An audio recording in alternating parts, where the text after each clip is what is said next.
siang dan selamat datang di E-News episode 991. Bersama saya Kurnia yang akan menemani Anda 15 menit ke depan. Seperti biasa, kita akan mengangkat kasus-kasus dan permasalahan yang terjadi dalam lingkup internasional. Pada kesempatan kali ini kita akan membahas mengenai isu lingkungan yang terjadi di Australia, yaitu kebakaran hutan di Australia pada tahun 2019-2020. Sebelum melanjutkan ke tahap diskusi, mari saksikan tayangan berikut ini. People don't really understand it until you actually see it coming at you in a wall of flame.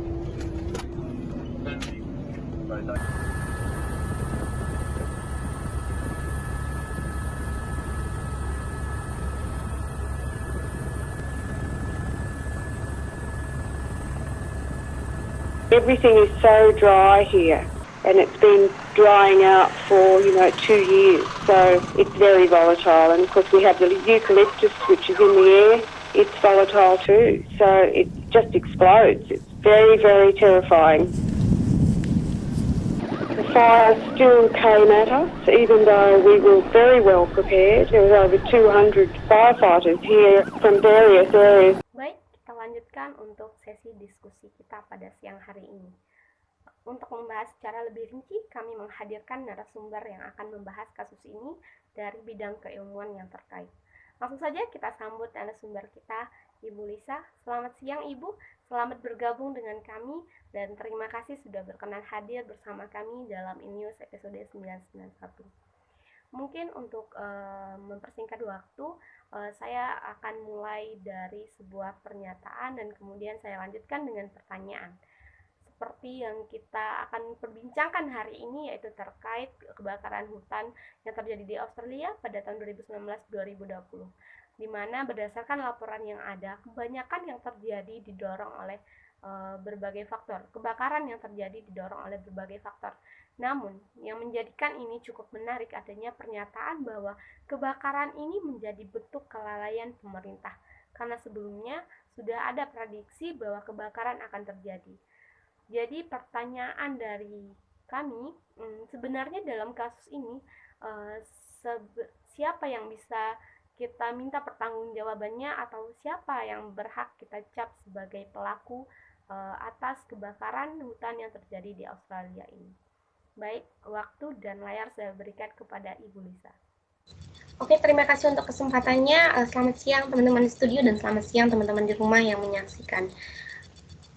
Langsung saja pada pertanyaan dari Saudari Kurnia tadi, sebenarnya siapa yang menjadi pelaku atas kebakaran hutan yang terjadi di Australia dan sebenarnya siapa yang harus bertanggung jawab atas kejadian tersebut.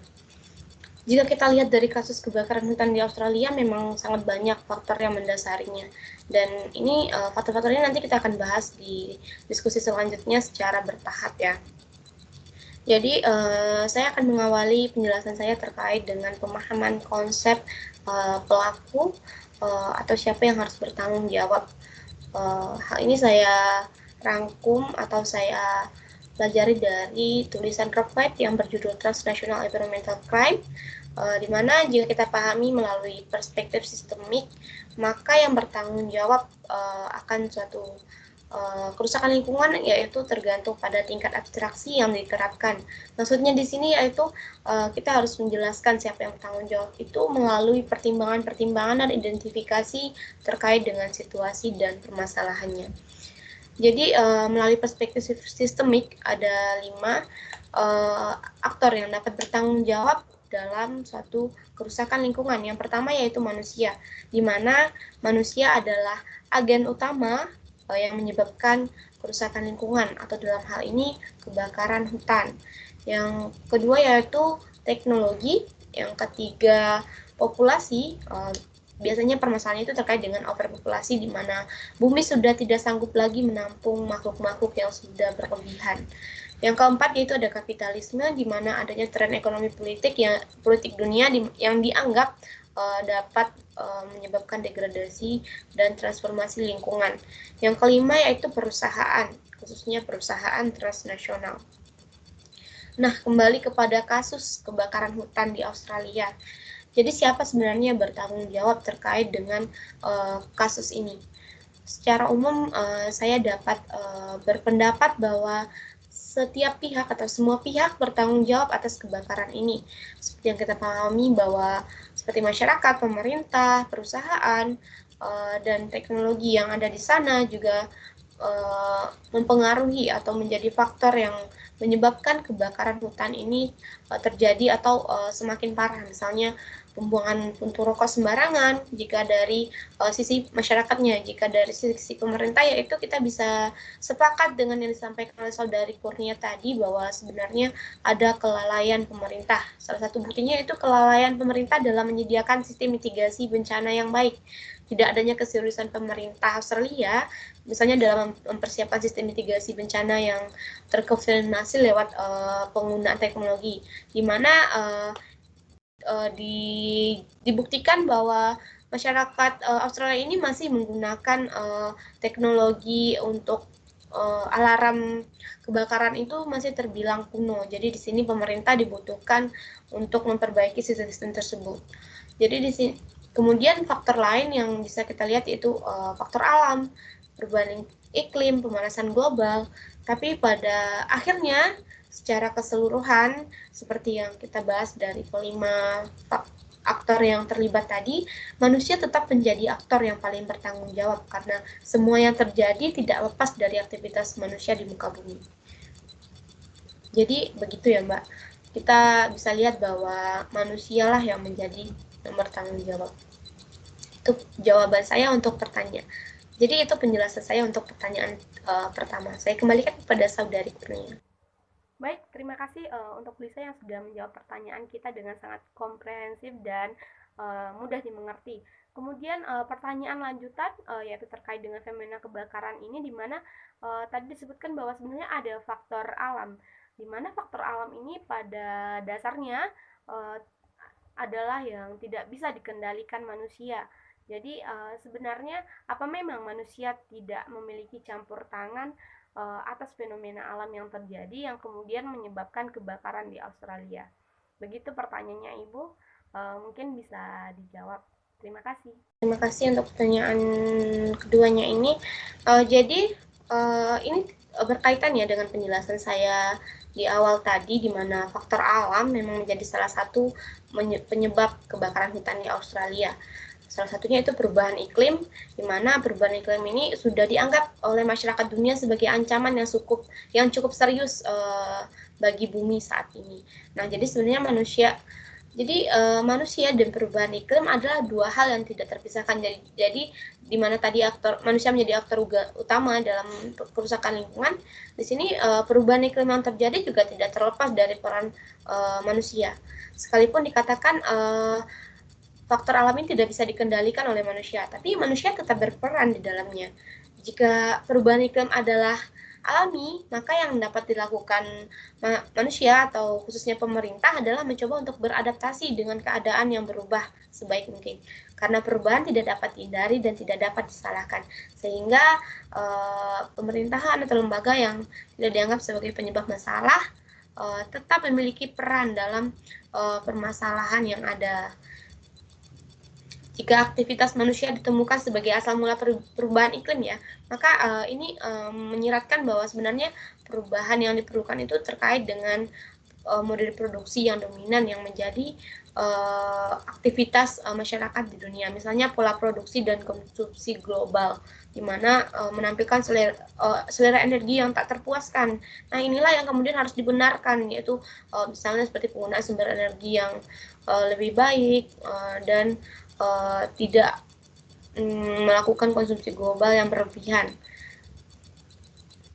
Kemudian terkait dengan pemanasan global, sebenarnya juga manusia memberikan tanggung jawab tertentu kepada industri dan negara, di mana pencemaran yang terjadi itu disebabkan oleh manusia. Jadi di sini manusia juga berperan dalam adanya pemanasan global. Selain itu, selain kita dapat menyalahkan manusia terkait dengan faktor alam ini, manusia berperan sebagai orang yang melakukan mitigasi dan adaptasi dalam permasalahan untuk meminimalisir risiko bahaya yang mungkin terjadi. Jika terlihat dari kasus kebakaran hutan di Australia ini, pakar iklim dari Australian National University yaitu Nerly Abram itu sudah menuturkan bahwa sebenarnya ada 4 faktor yang memicu kebakaran hutan ini. Yang pertama yaitu keringnya material, faktor material itu keringnya material, kondisi cuaca yang mempercepat penyebaran api, faktor yang memantik kenaikan api, sehingga menurut data dari Biro Meteorologi Australia, suhu di Australia itu mencapai 1, derajat, temperatur udaranya itu mencapai 1,5 derajat Celcius pada 2019. Kenaikan suhu udara ini juga disumbang oleh pemanasan global akibat dari tingginya emisi rumah kaca. Nah, kemudian didorong adanya tanaman eukaliptus yang banyak ditemui di hutan-hutan Australia, di mana tanaman ini menyimpan banyak kandungan minyak. Nah, kandungan ini minyak pun bisa memicu cepatnya api meluas ke hutan-hutan dan wilayah lainnya di Australia. Kemudian jika kita lihat dari yang lain, mungkin siklus musim di Australia juga ikut mempengaruhi, di mana Abram juga sudah melakukan mewanti-wanti atau memperingatkan kondisi iklim ini sebelumnya, di mana iklim yang sangat panas, kering, sehingga ini akan memicu adanya kebakaran. Jadi begitu ya, manusia bukan berarti lepas tangan dengan kondisi alam, khususnya manusia itu berperan dalam mitigasi, karena ini juga berkaitan dengan aktivitas dan peran manusia dalam kehidupannya di muka bumi. Itu jawaban saya untuk pertanyaan dari Saudari Kurnia. Terima kasih. Baik Ibu, terima kasih jawabannya bisa dipahami dan cukup mudah dimengerti. Jadi memang manusia ini menjadi aktor, baik aktor agen utama dalam yang penyebab kebakaran, ataupun manusia juga berperan untuk menghadapi atau beradaptasi dengan faktor alam yang mungkin dianggap tidak bisa dikendalikan. Mungkin manusia bisa melakukan mitigasi dalam meminimalisir risiko yang akan terjadi. Nah, kemudian melanjutkan terkait dengan kasus kebakaran ini, Bu, sebenarnya dampak seperti apa yang kemudian ditimbulkan dari kebakaran hutan ini? Seberapa besar dampak yang dirasakan oleh masyarakat di sekitar ataupun dampak di berbagai bidang kehidupan lainnya? Mungkin Ibu bisa coba jelaskan lebih lanjut. Baik, terima kasih atas pertanyaannya terkait dampaknya ya dalam kebakaran hutan di Australia ini. Jika kita membahas dampak, nah kita dapat melihat bahwa hasil dari kebakaran yang terjadi di Australia ini berdampak besar terhadap kondisi lingkungan. Misalnya berimbas pada hilangnya biodiversity atau keanekaragaman hayati, adanya waste and pollution, kemudian juga berimbas pada manusia, yang dalam konsep ini itu sebenarnya manusia adalah korban utama dari kerusakan lingkungan. Tadi manusia menjadi agen utama penyebabnya, kemudian manusia juga menjadi korban utama dari kerusakan lingkungan ini. Jika kita lihat terkait dengan keanekaragaman hayati, kita bisa memahami bahwa keanekaragaman hayati ini adalah sebagai keragaman, yaitu semua spesies di bumi, mengacu pada hewan, tanaman, mikroorganisme, dan mereka yang bersama-sama membentuk kehidupan di planet ini.